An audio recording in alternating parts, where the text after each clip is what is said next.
Okay, so I'm Lennon Rubin. I own an e-commerce agency called Smooth Conversion. So we help e-commerce companies grow their business, so mostly through improving their conversion rates for their website. Today we're going to be talking about generating leads, sales, and repeat orders with email marketing.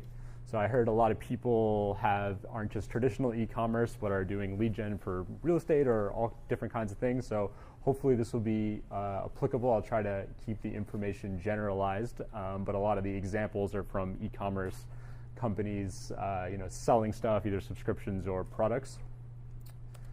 A little bit more about me. These are some of the clients that I've worked with. And why email? So how many people here have done any kind of email marketing before? Cool. And how many of you are happy with the results that you got with the emails that you did? 1.5 people, maybe 2. Okay, cool. So yeah, it's a complicated strategy. It's kind of old-fashioned. It's not sexy. It's not new, but it is very, very important. It does very well. And the difficulty with it is that you have all these different channels that you have to decide between. There's limited time, limited budget for your marketing, and social content, SEO, branding. There's just so many different ways to divide your focus. Email frequently gets left behind. When I talk to clients, if they're happy with what they're doing with email, almost always it's no, because it's been overshadowed by other techniques. So that being said, when you survey marketers, digital marketers, email consistently comes out as the highest ROI in terms of dollars invested in it. So it's really too bad that it gets left behind, because it frequently does really, really well. And if you're able to develop a positive relationship with your list, and they're listening to what you're saying, and they're acting on what you ask, it can be one of your, if not the most, one of your most important, or if not the most important channel for a lot of businesses. So as an example, one of my clients is a smaller niche luxury travel clothing company. When they send out an email blast, they do it 2 or 3 times a week, they immediately get 1 to 3K in sales, like every time consistently. They make that much. And they have an automated email that goes out during certain user triggers, and we'll talk about those in the past, or in the coming up slides. But every month, that one email makes $8,000 a month in revenue, and it's the set it and leave it email. So this is for not a huge list, not a huge company, but this is the kind of an example of what a smallish company has been able to succeed with email. And so why does it work? So email helps you stay front of mind. So when somebody needs your product, they're not always in the right state to buy. And let's take the example of somebody who realizes that they need a better winter coat. They're standing on the subway, they're freezing, and it just dawns on them that they need a much better coat than they have. So they have to decide. So this is the process that they'll go through. And when they've reached the awareness stage, for some people it happens very quickly. They realize it, they go to their computer, they buy something. For other people it can take months, and it depends on the niche and the product. For buying a home, it can take years before they go through the whole process and figure it out. So by staying front of mind, if you can get someone on your email list, you can keep showing up in their inbox, and when they're ready to make it to that purchase stage, you're there. But if they only come to your website and they leave and you don't develop that relationship, they might be gone. There's a lot of distractions. It can be very easy to forget about them. And you can also, with email, help move people through the different stages based on their level of interest and engagement with you. You can figure out what stage are they in. Are they in the awareness stage? Do you have a problem that people don't even know that they may have? You may need to work on your awareness. If they know they have the problem, but you have to differentiate yourself from other solutions, that would be the consideration stage. And then advocacy, once people have purchased and are happy, then you want to stay front of mind when their friend asks them for a recommendation for the exact product that you happen to sell. So another valuable aspect of email marketing that people, or having an email list rather, that people forget about is the research that you can do for different products. So what a lot of people do with stores is they have a store and they come up with a new idea for a product line. And developing a product line can be very complicated. And you have to come up with the idea. You have to source it. You have to get it in stores. You have to get it in stock. You have to figure out the branding and the copy, set it up on the store, and like all the things that go along with setting up a new line. And sometimes the line will just fall flat. It just was not right. It wasn't right for your customer base. You didn't know how to market it. You never know what could happen. Well, with an email list, you can sort of, it's kind of like with a startup idea. You can kind of hedge your bets a bit. So you can first, if you have an idea or you want to source an idea, you can send out a survey to your email list, find out about the idea, see if people are interested in it. You can get research. You can ask them what they're looking for. You can test out designs in an email very quickly, like with a pre-launch, like would you be interested in this? Sign up for this extra waiting list email for a discount. You can do all kinds of things before even setting up the actual product. And in doing so, you can validate if it's actually something you'll be able to sell. And then once you're ready to launch it, instead of just launching it and having to build your whole marketing behind it, you can start out with a big launch to your list and you get some momentum with the product. So that's the value of having a engaged email list. All right, how many people here have unsubscribed from an email list before? All right, can you give me some reasons why you unsubscribed from a list? I don't mean a list where you were put on it cold, like you have no idea where it came from. I mean a list where you remember signing up, but you unsubscribed because of some reason. Too many emails, yes. Same thing? Anybody's? Oh, yeah. Yeah, okay, cool. I forgot, yeah. So.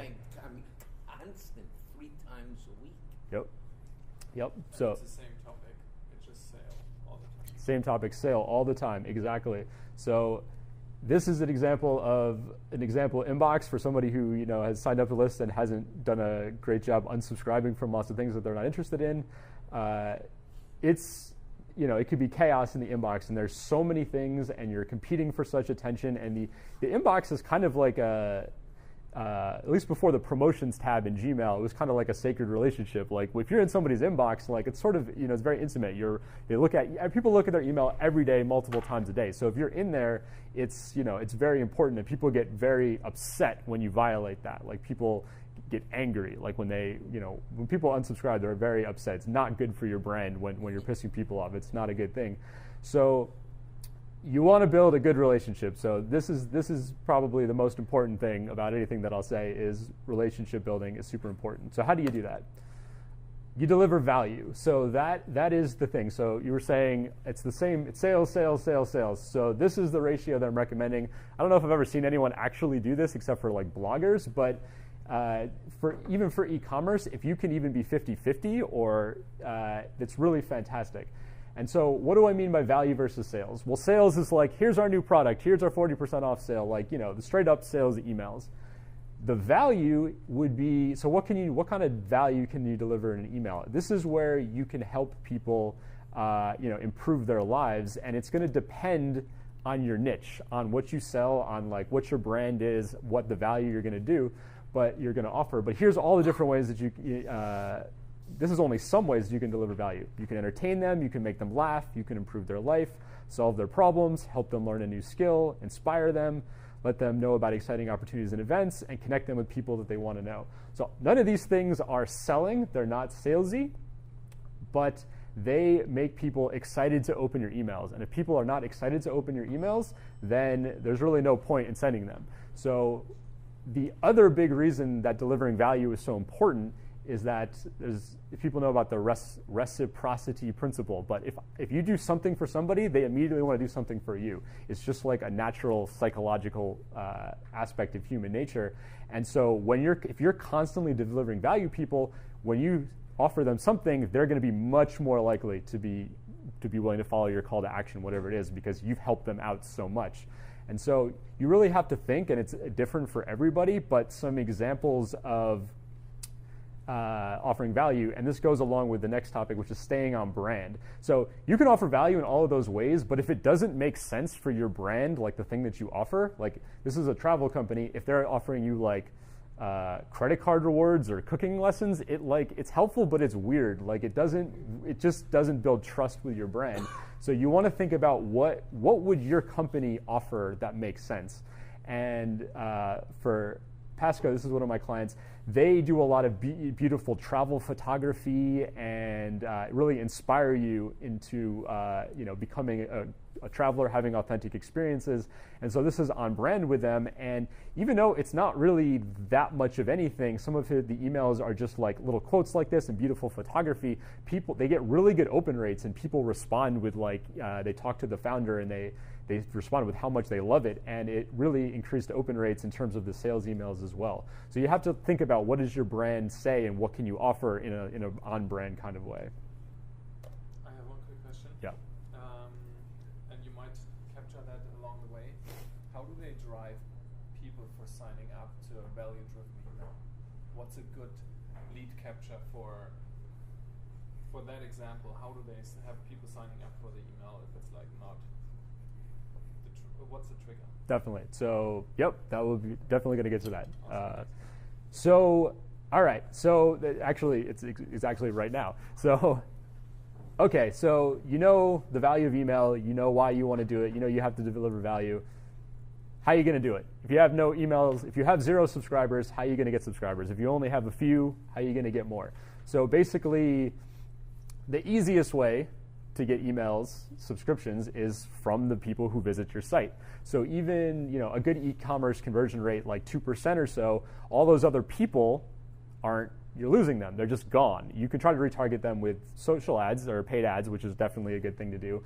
But if you can capture them in the email list, it's much better, the much higher conversion rate. So what are you shooting for? So 2% is average, and the top 10% of marketers are able to achieve 5% opt-in rate. And I would be willing to say that most people are horrible at this. Like most websites do a really bad job of this. So top 10% I don't think is that difficult to achieve given the total span of websites that are out there.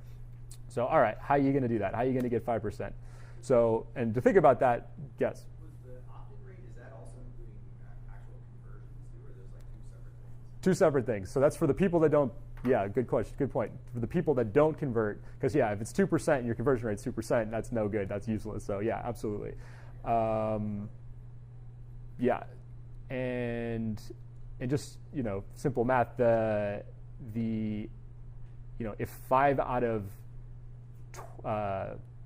5% is 1 out of 20 people. So 1 out of every 20 people that come to your website, 5 out of 100 sign up to the email list. I mean, you work really hard for that traffic. Like you're organic, you're paid. Like it's really not easy to get like really good traffic. So you want to capture as much of that as possible. And people who aren't ready to buy, like remember that buying cycle, like a lot of people there's no chance you're going to get them to purchase where they are. They're just not ready. But those people might sign up for the email list, and then you can stay front of mind for when they're ready to do it, ready to make the purchase. So so to sign them up, you got to have a sign up form. And this is the example of the default MailChimp sign up form. It is absolutely terrible, but that is literally the minimum that you need to get somebody up on your email list. And amazingly, this even works. Like this actually, people will use this, even though it says absolutely nothing about the brand. If it's on a website that they're into, they may actually use this form. But it's definitely, we could do a lot better than that. So what's better? All right, a little bit better. There's a little bit nicer styling here. But really the main thing that I like better here is become a conversion ninja. So this is on a conversion rate optimization website, a agency website, and at least become a conversion ninja explains why. Why would you want to get on this list? Not just sign up for our list. Like as a company, you know why you want them on the list, but why do they want to be on the list? And become a conversion ninja is like there's value there. So it's super vague. You don't really know what that means, but at least it's something. So it's slightly better. Even better, sign up for access to free WordPress tips and resources. Okay, so that's a little bit more specific. The main thing here that's even better, though, on the previous slide, the call to action, the green button was subscribe, which is not great. You don't really not everyone's really like, yeah, I want to get more emails. Like, that's not really what people want. But give me some free stuff. Okay, that's a little bit better. It's not like really great and authentic and specific, but it's a little bit better. It's a better call to action. And also the Norton Secure logo in the bottom corner is somewhat useful because, again, people are very protective of their emails. It builds some trust. All right, even better, give them something specific. So we call this a carrot, and a carrot is It's called a carrot, like you're like leading a donkey with a carrot on a stick kind of thing. But the carrot here is something very specific, and it's something very immediate. So it's a 15-page social media marketing checklist, and it's free. So you get it immediate, you get it for free, and what's great for the company is it's a digital resource. So they cost them something to make it, but then it scales infinitely. You can leave this up, people get the resource, it costs them nothing to send out, thousands or millions of them. And so what for different companies, for different e-commerce companies, what's your specific thing that you're going to give out? Again, you have to think about your brand. You have to think about what you can do. For the travel company, we've made guides for, how to travel and get off the beaten path. Guides to we call it authentic travel, or travel that's not the usual tourist spots. And it's how to do that. And it mentions specific places, all kinds of exotic spots. And it's a number of pages. It's a PDF. It's beautifully designed. And it does really well. Like, people want that guide, and it's a great introduction to the brand.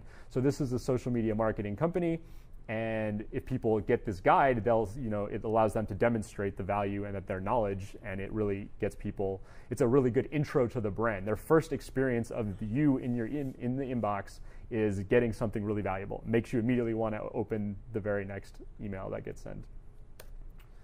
And for e-commerce companies specific, you've probably seen this a lot. A different example of a carrot, like a 20% off code. So, or like 40% off. Tons of e-commerce companies do this. The reason is it's super simple. You go into your store, you create a coupon, you slap it in one of a million pop-up type tools, and it definitely works very well. You absolutely can do this if it makes sense financially for your company. One of the downsides of doing it this way is that people that would come and purchase anyway are going to then, 20% off too. I'll grab that. So you sometimes give away discounts that you didn't need to, and it can be very expensive in the long run if lots of people are using it, but it might increase your conversion rate. So, you can test, you can play with it, but it definitely works. It'll definitely get people on your email list, and tons of companies are doing it. Pop-ups. So pop-ups, okay, so form placement. So those were some example forms that I just showed you, that different, pros and cons of different types of forms. So where are those forms going to be? They've got to go somewhere. So does anyone here know what an exit intent pop-up is? Like the difference between a pop-up and an exit intent pop-up? What is it? What's an exit intent pop-up versus a regular pop-up? Exit intent pop-up appears whenever this website visitors go in to close the window. So the algorithm detects the movement of the mouse and shows a pop-up, which is an attempt to prevent the visitor from leaving and give it and sign up. Nice, great answer. Yep, exactly. So to see what that looks like, so here's an example here's just a little picture of a browser. I'll just pretend this was a web page. If I was to move my mouse up to here, where the browser bar would be, like the URL and the X out button, move it to the top, like on this little page, up into this area right here, that's when the pop-up gets triggered. And the idea is that pop-ups are annoying. Like people, when you first show up a website, a pop-up shows up immediately. It can be very frustrating. You can piss people off. But pop-ups do work. They do convert well. So the exit intent pop-up is nice because it gives you the power of the pop-up, but it only shows to people who had a chance to look at your brand and now are demonstrating that they're ready to leave. You can get a chance to offer them something at that point. So it's kind of like having the best of both worlds. I'm sorry. Sure.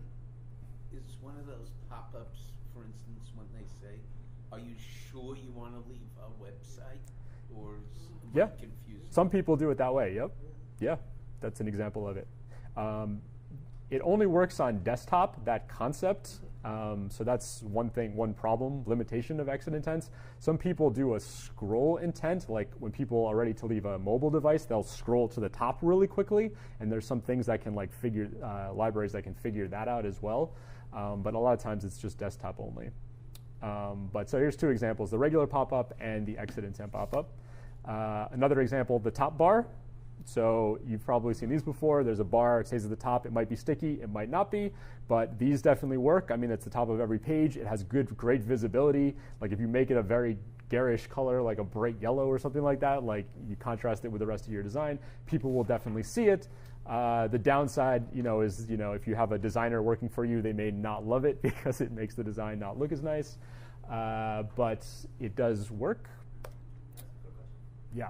Do you think that having a standout top bar is a good idea to like give it completely website design to make it stand out more, or? In terms of it, it's a difficult question because it really depends on the rest of your website and the specific implementation of the bar. Like I've seen really good ones, I've seen horrible ones. Like I've seen some that take up half the page, and you have you're just left with half the rest of the page to view the content. It's really like a horrible user experience. Or on mobile, it'll take up like half the room and things like that, or at the screen. So it just depends on the implementation. But I've had good success with them. When it's done in a classy way that fits the design and it's not too big and in the way, it definitely gets a pretty good conversion rate. So that I would definitely recommend testing it. It works pretty well. Another one is the footer. You'll see this is the original way. People put them in the footer. This doesn't get a high sign-up rate because people don't see the footer that often. The one reason to use the footer one, in addition to the other ones, is that if somebody is looking to get on your email list, the footer is where they'll look. It's kind of like the traditional place that it is, so you can put it there. The slide-in. So you may see the slide-in on media sites. Love the slide-in, like, oh, read this next article. You'll see it pop out when you get to the bottom. But it works for e-commerce companies just as well. It's like a pop-up but it comes from the bottom or the bottom right or bottom left or things like that. It's a little bit less intrusive. It usually doesn't cover up everything, so you can get an offer in there without it like distracting from someone's browsing in their purchase rate. So that's another option.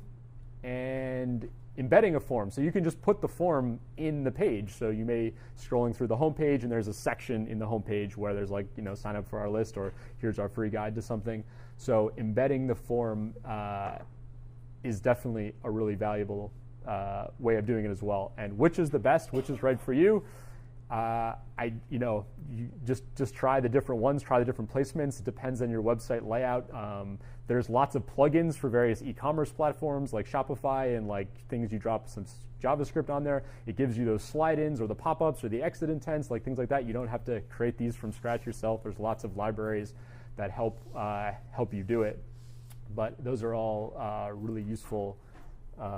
That's basically, so offer something, and these are the different placements. And if you get good traffic to your site, you will build your email list over time. I mean, that's really the basics of doing it. Again, between 2 and 5% is totally doable, and that's definitely that's the beginning. So the next aspect is, okay, so you built your email list, you're building your email list. What emails do you send? Like how, what are the specifics of what you want to send? So there's a difference between one-off blasts and automated. So I showed that the two different types that I sent with one of my clients, and it had two different revenue amounts. One was automated and one was a campaign blast. And the difference is that the campaign would be like you send out a Black Friday sale offer, one-off emails. That's like a regular campaign. And then the automated version is based on a user action. So the simplest idea of that would be if someone purchases something, you send them the confirmation email. That's a triggered email that happens based on a user's action, but there's lots of other ones like that. So does anyone know of any other examples of an email that you might send, an automated email that you set up that would send based on a user's action, something that they did? So I have one where they're browsing and they put something in their shopping cart, but they don't purchase it, then it'll trigger an email, a reminder email saying, oh, did you forget something in your shopping cart? Exactly. That's called a cart abandonment email, and that's exactly an example of what I'm talking about. Anybody? Wish list. Is the bad under your wish list? You also have a purchase. Yep, that's a good one. Price alert, if like the price drop even before flight or anything like that. Yep, that's a good one. New password. Say that again. They request a password. Yep, definitely. After a certain period of time, if the user hasn't been on the website and hasn't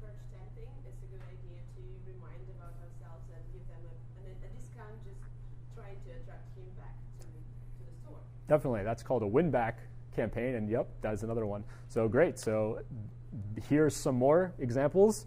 So the first one is called a welcome series plus deliver the carrot. So if you do give something like a discount code or a free guide, that email that I recommend sending them an email. Make them go to the email to get the free thing, whatever you're offering them, because if you give it to them immediately, it doesn't develop that like good relationship where they go to the email, they get an email from you, they look for it. If they can't find it, like it went to spam or promotions, they'll pull it in.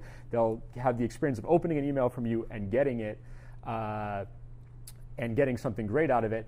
And then a welcome series is where if you gave them a free guide or something like that, or even if it's just a code, this is your opportunity to like welcome them to your brand and tell them who you are, or give them more information. So like if you had like 15 tips in a free guide, maybe you send them another 5 the next day as like because you know they're going to want extra information because they like the guide or they wanted the guide, and then you transition to introducing your brand. Here's who are you? Who are we? Like why are we?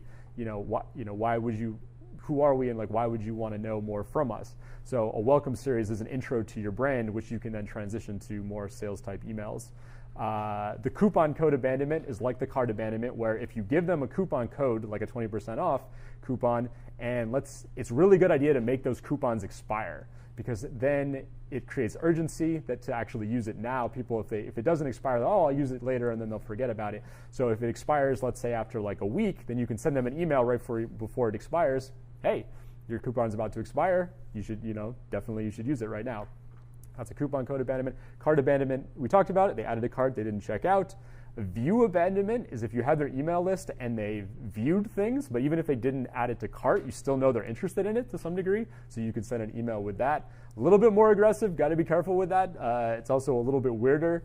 Amazon does it sometimes, but people aren't as used to it. They're used to the cart abandonment one, so be cautious with that one. Order confirmation, and we're going to look at some examples of each of these. Post-purchase, upsell, cross-sell. So if somebody bought something, then you know what they're interested in. If you have other products that go well together, or a better version of it, you can try upselling or cross-selling them. Review request. Reviews are super important. So if you know that like it takes somebody about a month to really get your product delivered and use it and get value out of it, then right at that point you should send a review request right when they're most likely to be happiest with your product. Getting reviews super important, and sending them an email is the best way to do it. It's unlikely that they're just going to come back and leave a review of their own volition. You have to encourage them to do it. Reorder. So let's say you have something that a type of product that you use up, like razors, like the razor companies, or then if you know someone on average uses up your razor purchase every 2 months, then send them an email at the 2-month mark to say, hey, it's time to reorder.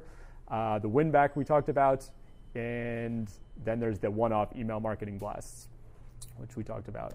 So I'm going to run through these really quickly, but here's some examples of the send the coupon in the first one, and then at the end, last chance to save, there's the coupon is expiring at the very end there. Let's see, are we doing on time? The cart abandonment email, so still thinking it over, so a link right to the cart and the specific pictures of what they were interested in. That's a really great idea. Other things that you can do here are ask if there's anything that prevented them from checking out. If they had any problems, just reply or give them support information. You can try to overcome objections if people usually object to your shipping time or sizing, or whatever your common objections are. You can try to address them here. And some people do a series. They'll send this after 30 days, then after 30 minutes, the next day they'll send a coupon code, and the day after that they'll send an even bigger coupon code. So you can do these multiple emails as well. The order confirmation, a lot of people just send a very simple order confirmation. The order confirmation has the highest open rate of any email that you're going to send. So if you don't utilize it, it's kind of a wasted opportunity. So this company is cross-selling on the side there with extra products specifically based on the products that were purchased by the person. So this is a huge opportunity. These can have some companies get as high as like a 1% conversion rate. So for every 100 purchases you get, another person will do another purchase right there. They already have their credit card out. They just purchased. They're never going to have more trust in you than they do right now. It's really a great opportunity to sell to them. Here's another different cross-sell. So if you purchased something, like this person probably purchased some furniture, here's some other items that would go well with the furniture that they purchased. Review requests, so this is an exact item. So and they're doing something extra. They're offering a $10 coupon for if you review to give them some motivation. And here's the reorder email. So running low, they probably sent this out. If people use up their trash bags every 2 months, this probably went out on day 60. The win back example. We haven't heard from you lately, but we'd love to. A lot of times people offer discounts or coupons there. A lot of times people have all kinds of cute messaging or all different kinds of things, whatever's on brand that works for you. But this does work. Like, it's surprising, but after 6 months, I recommend about 6 months is a good time to send it. It's different from every company, but if you're not sure, 6 months. Like, if someone hasn't bought anything from you or visited your site in 6 months, that's quite a long time. They're very unlikely to come back on their own. So that's a pretty good time to send the win back. And so the automated versus blast difference we talked about. The blast email. So what kind of blast emails? Sales, absolutely. But it's a really good idea. Like, it can be hard to come up with consistently interesting and valuable things to send to people. And what I recommend doing is making a marketing calendar. So people in the digital marketing space, it's probably not that different, new concept to you. But basically, for 365 days out of the year, think about what topically relevant stuff that you can send. So there's a gazillion holidays. So for whatever is, for all the basic holidays like Christmas and, Black Friday and all those things, but also there's a bunch of obscure holidays that are possibly relevant to whatever you sell, whatever your niche is. So find what those are and send them out. The change of seasons, that's a relevant thing for a lot of companies. Whatever you can think of that makes sense, that's topically relevant for a time, a reason. It's not just a basic email that you're sending out, but like there's a reason that you sent it for a specific time that's seasonal and relevant to people. If you make a calendar ahead of time, you won't have to, it's Tuesday, we have to send an email, what are we going to do? You'll probably half-ass it, you probably won't come up with something good, and then you send stuff and people get sick of what you're sending and they unsubscribe. So you really want to put some thought into your marketing calendar. Okay, so the email itself. So you have to, so you know what email you want to send, you got to format it. You got to add the pieces to it. You got to set it up in your email service provider. So number one, most important reason that people open an email when they're looking through an inbox, subject line. Subject line and sender. Those are the two main things. But subject line, if they see it's from you and they don't like you, they're not going to open it. You got no chance. So you have to have a good relationship with them. But assuming you have a good relationship with them and they see your brand or your name of your person who sends for you and they're not turned off, then it's all about the subject line. So it's like 75% of whether or not they're going to open it is the subject line. So really think about good subject lines. I could go into forever for subject lines. I recommend going to copyhackers.com. That's a fantastic copywriting website for any kind of digital marketing. They have all kinds of guides on how to write great subject lines, how to test them, all those things. Really, really valuable to get your open rates up. So definitely do that. Who you send from. So you can, as I mentioned, you can send from a company or you can send from a person. Like you've probably seen an email from Amazon or like Steve at Warby Parker or something like that. Like what? Yeah. It's relevant because sometimes I'll subscribe to something that I'm genuinely interested in. Could be from a news type association. And then all of a sudden, I'll get an email message from Bob Smith. So instead of saying the Union Telegram, it'll say Bob Smith. You know what? I'm too damn busy. I don't know who Bob Smith is. Goodbye. Exactly. Definitely. So if you Why do they do that? Definitely. So if you do choose to send from a person, so the reason to send from a person is that some people, if they see a company in that name spot, people are like, skimming through their inbox. They see a company, definitely an advertisement of some kind. A lot of people will go right past it. They see somebody's name, they stop for a second. Some people, like a lot of people do. So some people have found that sending from a person gets a higher open rate. That being said, for the exact reason you mentioned, if you're going to send from a person, don't just send a random name, especially the first time, because they're not going to know who it is. So my recommendation is to do the name of the person at the name of the company. So like Steve at Amazon or something like that. Then you'll know, okay, I know why I'm getting it from this person, who they're from, they have the context. So that's my recommendation for that. And the last piece here is the snippet text, or the pre-header text, as it's sometimes known as. It's the little text to the right. So a lot of email clients in Gmail, you'll see this text right there, where it's like the beginning of the email message, just like a little extra preview of what's going to be there. And for instance, like what would be there? Yeah. So if somebody doesn't, let's say I send you a message and it says like, hi Melissa, you may be interested in, that's the beginning of the message. If you don't configure your pre-header text, that's what it's going to say there. It's going to say, hi Melissa, it's basically just giving you a little extra preview of what the message is going to be, so it can help you decide whether or not to open it or not. Some email clients do it, Gmail does, some don't. But what some people don't know is that you actually can configure that. You can basically game the system and change what it says right there. And some email clients will just give you an extra field to put it there. Others, when you're setting up the email template, there's like a little section at the top called pre-header text that you enter it in. However it's done, you'll have to figure it out with your email service provider, but definitely recommend utilizing it, because usually whatever's at the top, sometimes it'll say like, having trouble viewing this email, click here or something like that. It's horrible. It's a huge wasted opportunity.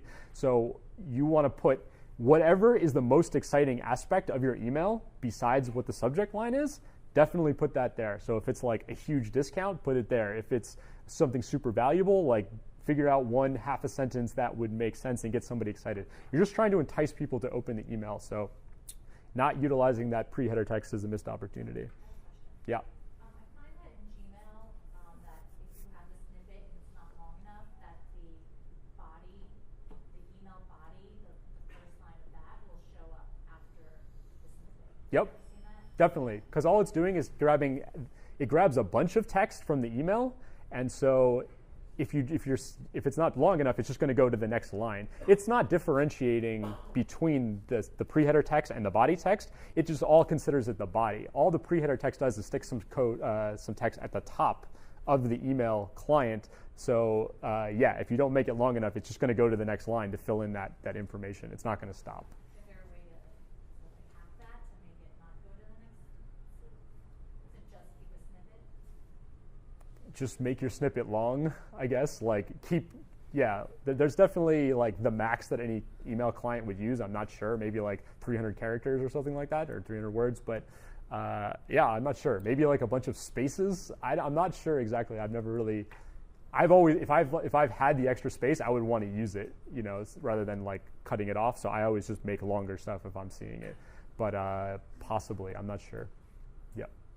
Do you know like the ideal number of characters we should use for subject line and snippet text? So there is a max for the subject line. I'm not sure what it is. I think it's like 180, but I'm not sure. You have to look that up. But there's been some studies. It always changes based on like user behavior and expectation. Some people are finding like either super short, like one word, or super long subject lines are working. The reason is that they stand out. Most people have like a couple of words, so super short or super long stands out.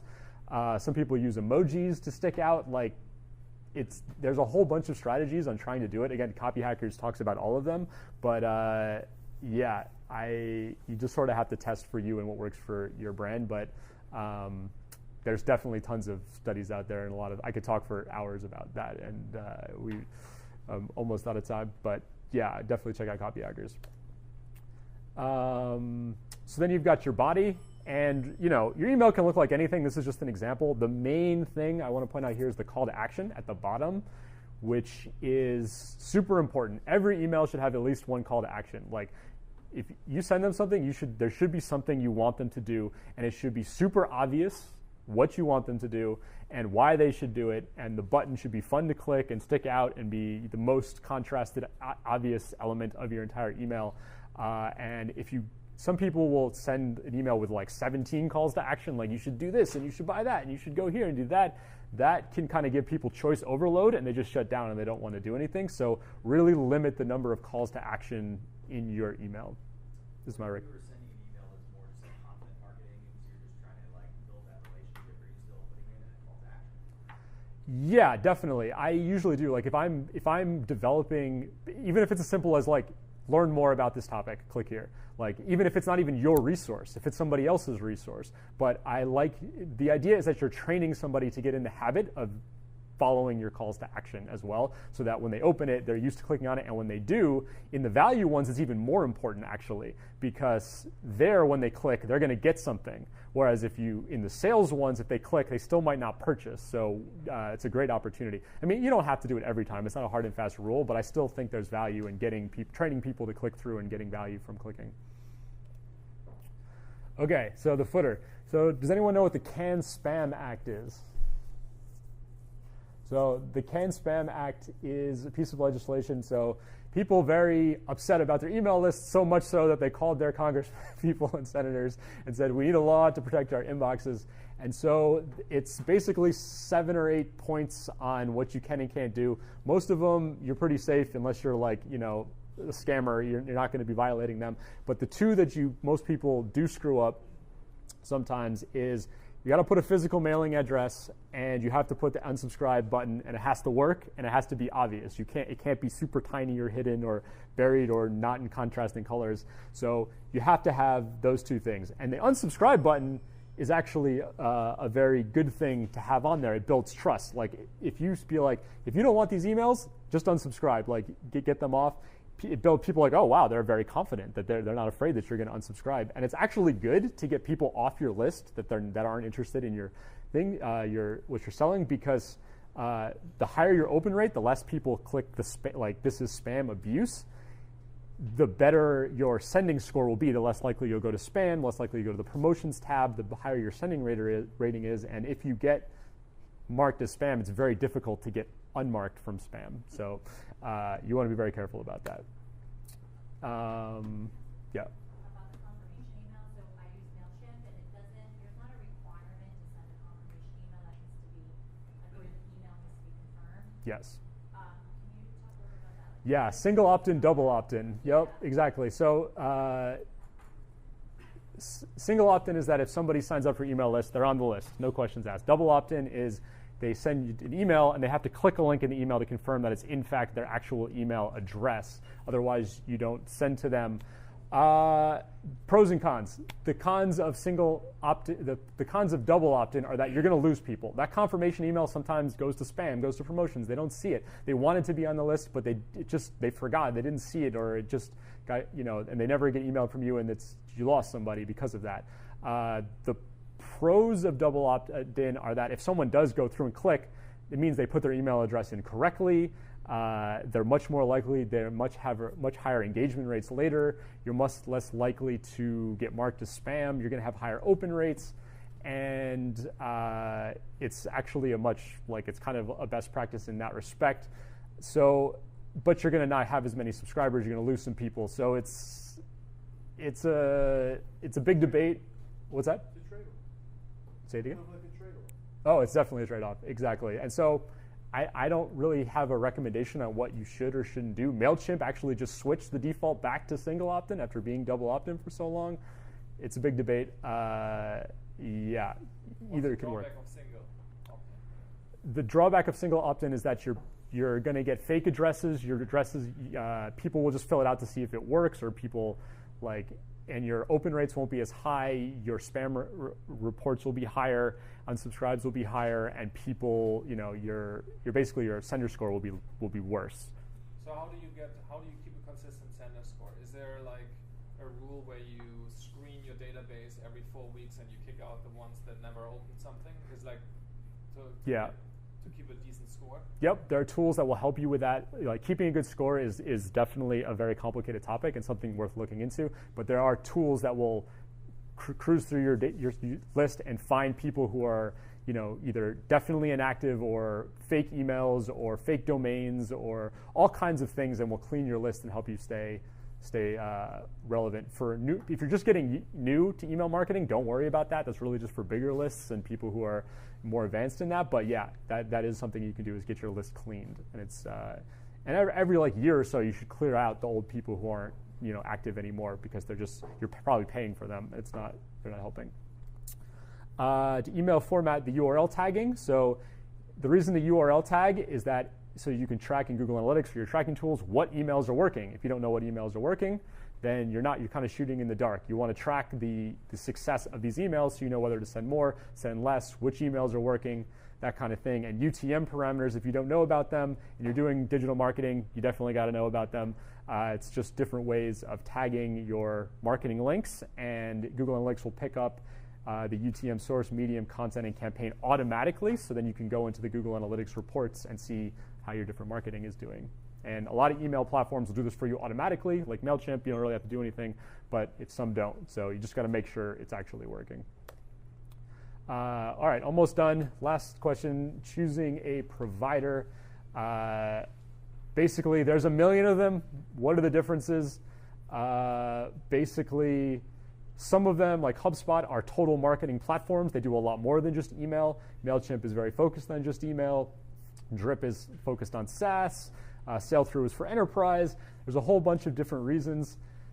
How would you choose between them? These are the reasons: cost, ease of use, features, customer support, integration with the e-commerce platform. That last one, super important. If you're using Shopify, if you're using a particular platform, check to make sure there's an integration, like a very easy integration for your platform. If you don't have to, you don't want to set up a custom integration for the email to do all these cool triggered automated emails and stuff like that. If there's an integration, fantastic. It'll take you, a day or less to set it all up, and it's super easy.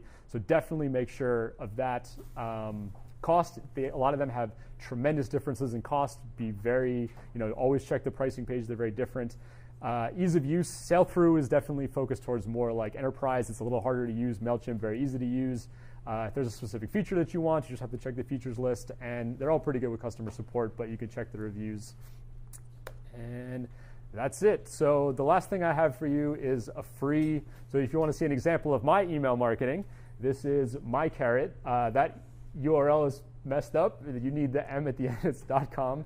But revenue.smoothconversion.com, it's a 30-day email course. It's an example of a drip email carrot. And you'll see, if you go to that URL, you'll see my landing page. So that's an example of an email sign-up form. If you sign up, you'll see how I do my offer, deliver value in the inbox for a long time. And this is ambitious. It's 30 days.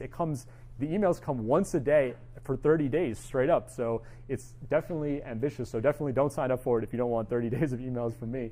But I've gotten a very high open rate, and I don't think maybe one person has unsubscribed ever from it. Because of the way I present it and because of the way I've done it, people are into it. And I only show it to people like this group who are very into e-commerce. I don't show this to anybody else. So that's why it seems to do pretty well.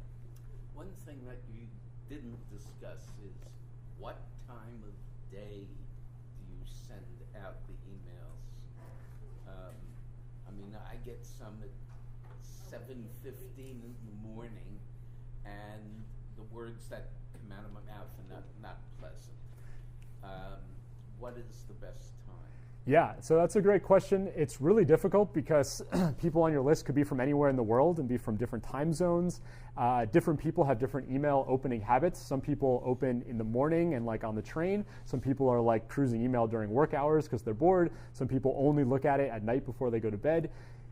So basically, my recommendation to you is to test the various times. And so traditionally, the answer to this was 11 a.m. on Tuesday.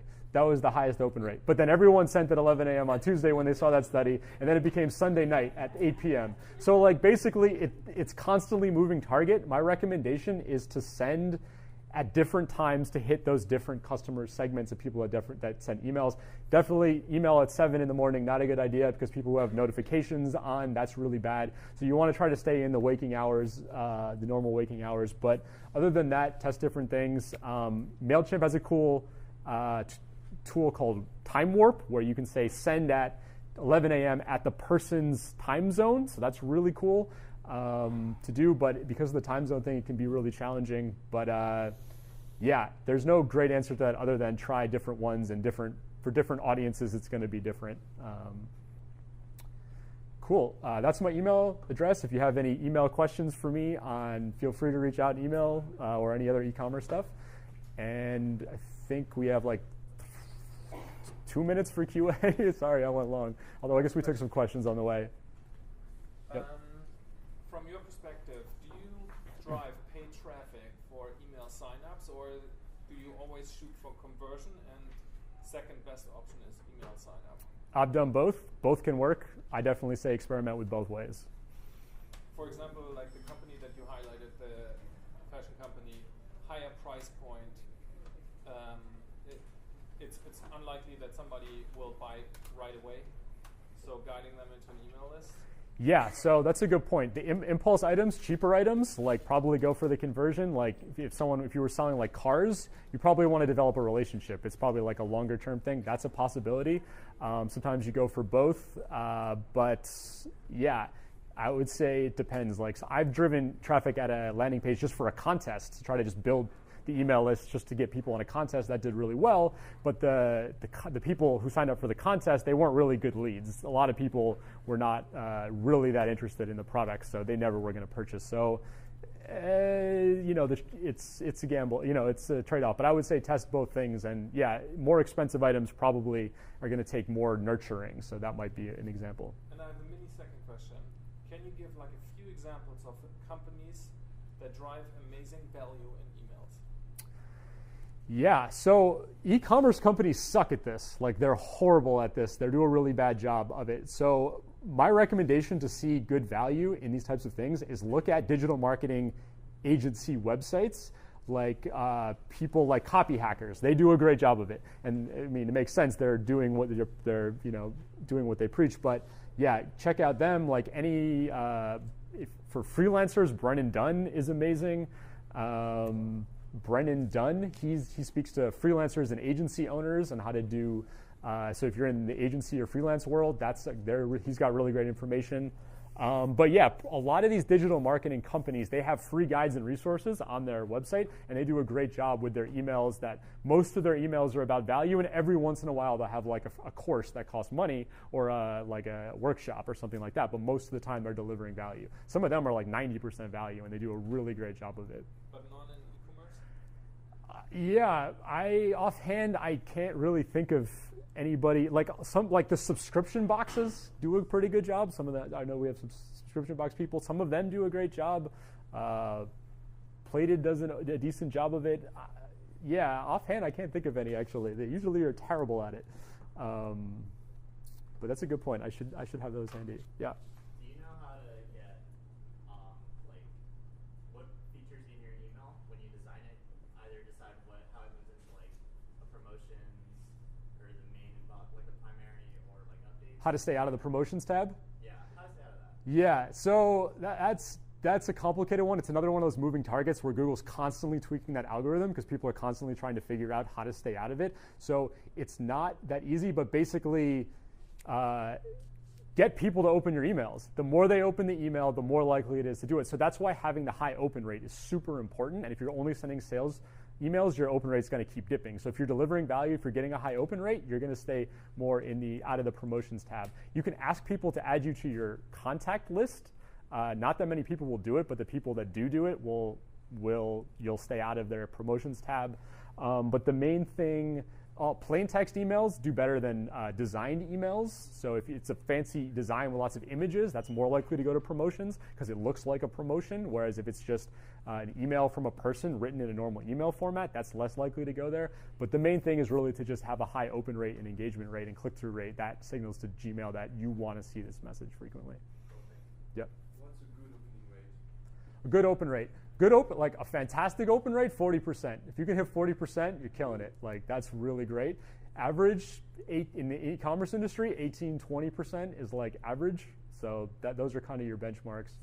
For emailing blasts. For email blasts. Email confirmation, you say is going to be like 60-70%. Exactly. It doesn't count, really. Yeah, all the other automated ones, except for order confirmation, is like 90%, like a lot of times. But the other ones, like cart abandonment, I don't actually know those benchmarks offhand. But exactly the numbers I just quoted were for like a random email you send on a Tuesday that's either delivering value or it's a sale option. Like 20% is the average. 40 would be amazing. Yeah. Where do you get your email cease and blasts?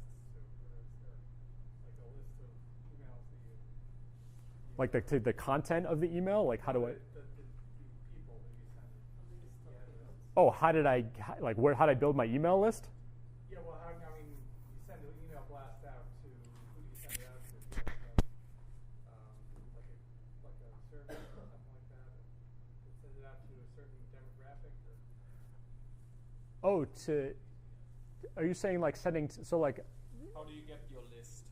so the list all the lists that I've sent to, you can purchase lists from people. I don't recommend doing it. It's super, like especially with the Canned Spam Act. But what I just build my list from my website traffic. Like when people come to my site, I try to get them to sign up, and then from there, I build the list over time. Those are going to be the most engaged people that are going to have the highest open rate. You can try sponsoring a post in somebody else's email list or purchasing email lists. I've never had good luck with it. People, again, if you send to somebody who they never signed up for your list, first of all, it's borderline illegal, and it's also just people really get upset. Your sending domain's going to get destroyed. It's, if you've had good luck with it, awesome. I never have. Yeah. Next question. For me, which KPI do you follow? I mean, aside subscribe, opening, click-through rates, and click-through rates. You have like order and delivered rates as well. But do you have like another additional KPI that we should follow? Yeah, I mean, basically the main KPI that's the most important is revenue per subscriber. Like, how much is an email subscriber worth to you? So the way to do that is basically take your total number of subscribers and divide it by the total number of revenue generated from email blasts. And because if you know that like an email subscriber is worth like $10 per subscriber to you, then you know how much you can invest to get someone on the email list. You can send like lead traffic ads to your, run like a lead ad in Facebook, or like on your site, just focus on the email or how to do it. So that's one. And just your conversion rate, like what percentage of people who sign up to your list ever like buy something, or their lifetime client value, that kind of thing. So what are the actions that you're trying to drive from the email? Because that will help you figure out if your overall email concept is working or not. Because if tons of people are opening your emails and clicking, but they're not end up buying, then in terms of e-commerce, it's really not really helping. It's really useless. So you gotta, those to some degree, open rates and click-through rates are vanity metrics. They're kind of leading metrics and help you if you're doing well and if you're having a good relationship. But in the end, they don't matter. What really matters is getting the conversions. And so that's why the calls to action are so important. Yeah, but sometimes it depends. Because if you kind of send an email to someone about, I don't know, like, let's say like car rentals, okay? And he didn't know the brand, but he opens the email, so he's aware of you. But 2 months later, he's gonna go to your website and rent a car. But it's not linked, but the email triggers the awareness of your brands and book. Yeah, so that's definitely true. Ideally, your analytics are robust enough that you can figure that out. Even if they didn't come from the email, you know that they're on the email list and that they opened an email. Therefore, you can attribute the revenue back to an opened email to some degree. But yeah, you're right. There is definitely some degree of where, like, if they use a different device or they're somewhere else, like, you don't always know, and there definitely is value that's untracked and different for different brands. That's really important. In some brands, it's less important. So definitely, you have to take that into consideration. Like, some people get value out of the email list, and there's no way of attributing it. But with e-commerce, it's just sort of I recommend trying to track it as best you can. Otherwise, you're kind of guessing. Yep. What are the 3 main sources of traffic to your capture page? To my personal capture page? Talks like this, and also I run LinkedIn ads. I run LinkedIn ads at marketing professionals in e-commerce companies. So LinkedIn has great targeting where I can do that. I can target only people who would be interested in hiring me, and I send them to this page to get them familiar with who I am and my brand. So those are the two mains. I've tried Facebook. Facebook people like convert highly, but they're often not the people that really like are in position to purchase my services. So LinkedIn, Facebook and live presentations and things like this. So speaking engagements or just people I meet. Like if I just meet you at like a meetup and I think you'd be interested in it, I'll say, hey, do you want my guide? This is what it is. Would you like it? And I'll just sign them up right there. So that's how I've done it. First impression was awful. Just kidding. Nice. One more question? Last question. You said that Facebook doesn't really, the people that are not in the position to purchase your brand would not be in the Facebook ads that you do, right? Well, I'm sure they're on Facebook. I just haven't yet been able to trigger them, target them specifically enough. Target by income at all? I hadn't targeted by income, no.